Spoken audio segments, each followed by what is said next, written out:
The Alternate Plan by Gerry Maddren.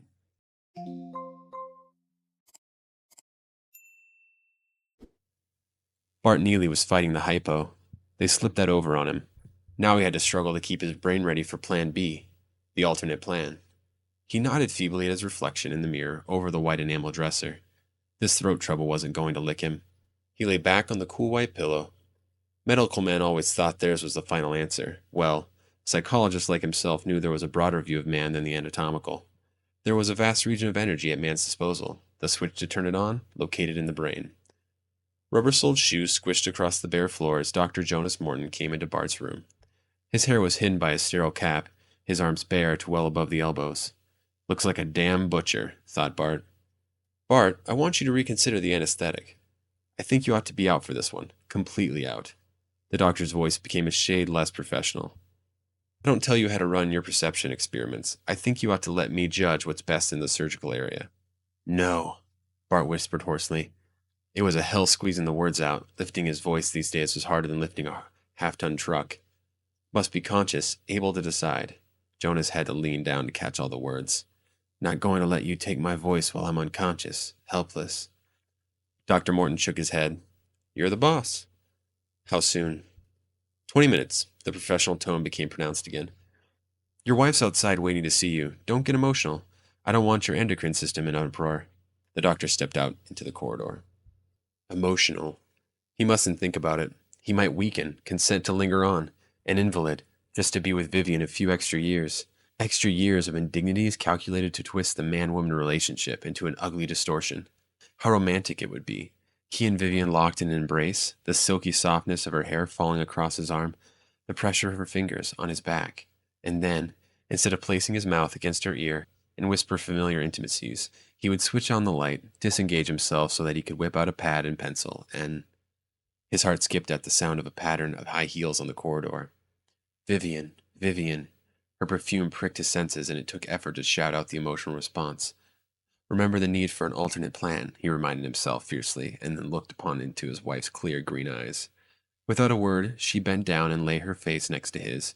He was struck with the warmth of her. He gently pushed her head away. V. My lord, his eyes were wet. What a schoolboy performance. V, you know I don't want to go on here. If radical surgery is necessary, I want you to remember me as a whole man, not a dummy. Bart, oh Bart. There was a frown of apprehension on her forehead. She sighed heavily and whispered, Can it make so much difference when I love you, Bart? But don't you see, V? It may not be Bart Neely they wheel back here after the operation. He motioned for her to bend closer, for the sound of his voice was becoming weaker. In my field, I've seen a lot of crazy reactions to loss of basic ability. Personality reversals brought about by loss of hearing, impotency, or even the inability to bear a child. He stroked the back of her hand with his fingers. Bart Neely, without a voice box, might be a stranger. I'm not sure you'd like him. I don't think I'd even like him. An intern backed into the room, followed by a gurney. Bart shot a look at V. This is Plan A. V's eyebrows arched in a question. Exploration and... He paused. The nurse tucked a dark green blanket all around him. He raised his thin white hand and crossed two fingers. And we hope, a negative biopsy. There was no pain. Whatever the anesthesiast had worked out was doing nicely. The overhead light, however, was giving him a headache, and the operating room was damned cold. Jonas and Holsclaw weren't talking much, and what they did say wasn't loud enough for Bart to get. He studied their faces. I'll know by their faces, he assured himself, and if it's widespread malignancy, I'll proceed with Plan B. The sweat was heavy on Jonas's forehead. The sterile mask hid his nose and mouth, but his eyes, behind the lenses of his glasses, looked moist and tired. The surgeon's gloved fingers manipulated, probed, cut. Finally, he turned to a waiting nurse. Get this analyzed right away. That was it. The tissue. Was it cancerous or not? The atmosphere grew heavy. Bart watched the second hand on the large wall clock swing slowly around its perimeter, and then around again and again. The nurse re-entered and spoke softly to the doctor. Two doctors whispered, explaining to each other with hand motions what they were going to do. This is it, Bart was certain. Well, he'd fool the hell out of the know-it-all doctors. He closed his eyes and thought. The years he had spent sharpening his perception, his ability to transfer his thoughts, were just the groundwork for this greatest experiment of all. He had transferred thought waves in all forms to all corners of this world with the highest percentage of accuracy. Now plan B, the alternate plan, was to transfer himself. He was willing himself out of his own body. He could feel the perspiration trickle down his arms with the effort. It had to work. He had to cheat them out of their mutilation. No, he couldn't fail. He strained against the confines of his body, burdening his brain with the thought. Then suddenly he was free. Bart wanted to shriek with laughter. He outwitted them. There stood gray-faced Jonas working over that shell, not even realizing that it was an empty body. It was like a television play or something. Everyone clustered around a poor stiff on the operating table, repeating the litany of the sawbones: scalpel, sponge, clamps. Bart mentally chuckled and fluttered himself upwards, above the square-shaped hospital with its rows of tiny windows, beyond the polluted air of the city, up and up until there was nothing to look back on. Nothing. Now Bart perceived something ahead. It appeared to be a body of land. It looked marvelously appealing, dark greens, bright yellows, and all the shades in between. He hurried forward, eager to explore what lay ahead. But as he drew closer, becoming more excited over its possibilities, he struck a cold, hard surface which repelled him. It was like glass, and through it Bart could see a poorly defined figure some distance away. Bart was intrigued. This was a mental barrier thrown up by the fellow on the other side. Well, he'd give the guy some competition. Bart concentrated on crackling the wall, building a visual picture of the breakthrough in his mind. It's useless. You can't enter here. Why do you oppose me? Bart tested the unseen wall. Found no weakness in its structure. We don't care for your sort. Is that so? And how have you classified me? As a coward, a suicide, a man of meager resources? I'm nothing of the kind. In the first place, I did not commit suicide. Bart wished he could kick at the invisible wall. I willed myself away from an imperfect shell. I severed the mind from the body. Why?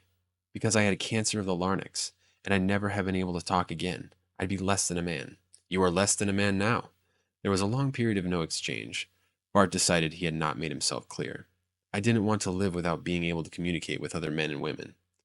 Communicate, communicate. There are a million ways to communicate. Michelangelo communicated. Bach, Beethoven, yes, Elvis Presley communicates. Hemingway, Martha Graham, actors, dancers, even a baby communicates. But speech is the least dependable method of all. Few people can explain their love, their pain, their innermost feelings in words. And often a man speaks his thoughts and having spoken them finds he really thinks the opposite. No, this is a second-rate expression, and my opinion of you has not been altered by your feeble argument. The other fellow's thought came over the wall, pounding against Bart's subconscious. You consider yourself a man of great intelligence, it went on, but your lack of imagination makes you less than mediocre. And as for your mind power, well, you see you cannot cross my mental barrier. That's not entirely conclusive. There may be a catalyst here in this area which works in conjunction with your thought processes and not mine. You're familiar with conditions here, while I only know the earth. You are hardly a challenge to me.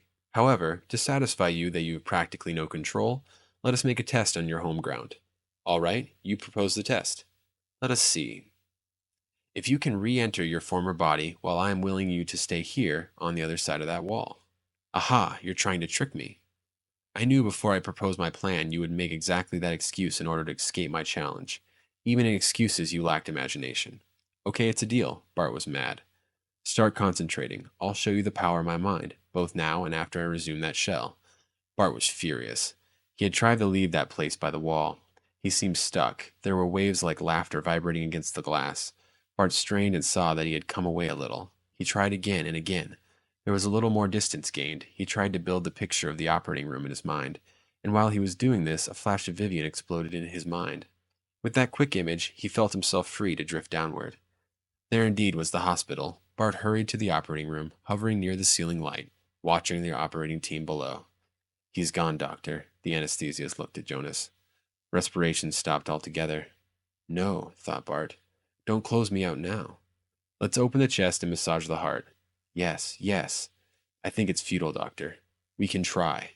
Good old Jonas. Bart floated to the table and forced himself into the shell, which lay white and unmoving under the penetrating light from above. It wasn't easy. Bart tried to move the heavy hand, but it was quite numb. Not a thing. Might as well quit. Holzclaw's in a hurry. Damn him. I'll massage a little longer. Bart pushed at the laden eyelid. No go. Come on, come on. He felt a convulsive chill, a throbbing in his head. I'm getting a pulse. Jonas' voice was excited. Bart knew there was a searing pain in his throat, but shutting it out of his consciousness was the steady thumping beat of his own heart.